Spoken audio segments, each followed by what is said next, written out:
ko yung mga politika to. Ay, alam mo naman politika ito. Sabihin ko siguro, doon hatakin mo yan doon sa maligayahan kayo niyan. I'm reminding you, not because I want to, I'm not berating you actually. I'm giving you a lecture na panderon implication.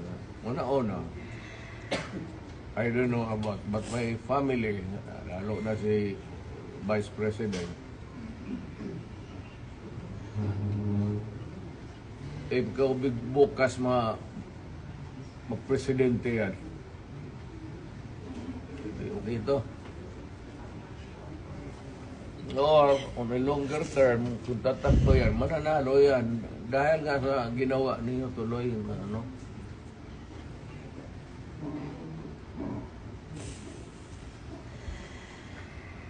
Hindi kasi ako ang nakiusap. Kung ako ang kausap mo kanina sabihin ko sa iyo kutsi mo, dali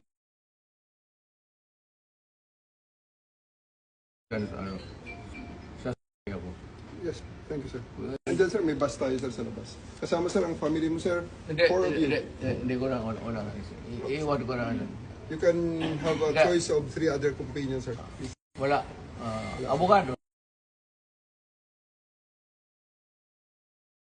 Yes, sir. Wala man kayo ano. Wala. What's the worst that, kasi ito rin, what's the worst that they can, Hague. malayo masyado yung Hague. Doon ka nga dalahin eh. Hindi nga papayag ang... Yun ang sinabi ni General Torre. That is...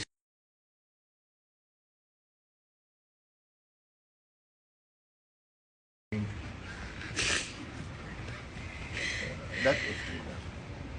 Kidnapping. Kidnapping na. Could you just answer that, Mr. President, on the proper forum? Andito naman mga abogado niyo. Okay na siguro. Kaya nga, but sabihin mo yung